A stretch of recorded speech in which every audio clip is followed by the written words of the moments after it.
आर्या करेगा मीरा को धक्के देके ऑफिस से बाहर। जी हाँ, मीरा की सच्चाई जानने के बाद आर्या धक्का देके निकाल देगा मीरा को। और यही सीन आने वाले एपिसोड को बेहद धमाकेदार बनाने वाला है। मगर यह सब कैसे होता है, हम आपको बताते हैं, क्योंकि इसके पीछे एक लंबी कहानी, कई भावनात्मक मोड़ और सच झूठ का खेल छुपा हुआ है।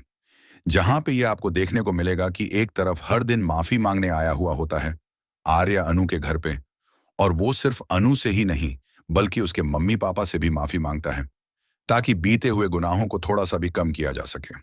तो वहीं दूसरी तरफ अब जो अनु होती है, वो मंदिर जाती है ताकि उसका रिजल्ट अच्छा हो, और वहां भगवान के सामने हाथ जोड़कर पूरे मन से प्रार्थना करती है कि भगवान प्लीज मुझे पास कर देना। जब अनु मंदिर से बाहर उतर रही होती है, तो वहीं उसे उल्टी चप्पल दिखाई देती है, जिसे देखकर अनु परेशान हो जाती है और सोचने लगती है कि ये तो अपशगुन हो गया। उसी वक्त सिमरन बोलती है कि सब ठीक होगा, नो चिंता मत कर, तूने सही से एग्जाम तो दिया है। इसी के साथ कहानी दूसरी दिशा पकड़ती है, जहां आपको देखने को मिलने वाला है कि मीरा ऑफिस के अंदर मिठाई बांट रही है।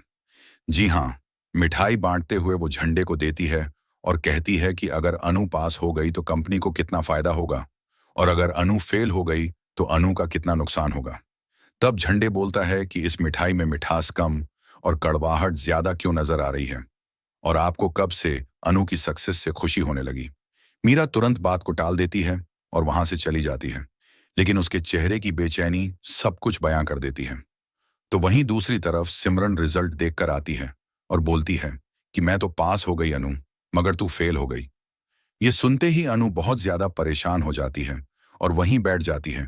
तभी आर्यवर्धन वहां आता है और अनु जोर जोर से रोने लगती है। आर्य कहता है, ऐसा हो ही नहीं सकता अनु कि तुम फेल हो जाओ, चलो तुम क्वेश्चन पेपर दो। अब आर्य खुद सारे क्वेश्चन पेपर रिचेक करता है, अनु से सारे जवाब मांगता है, और जब अनु सारे जवाब देती है तो आर्य कहता है कि अगर तुमने सेम जवाब लिखे हैं तो तुम्हारे इस हिसाब से 64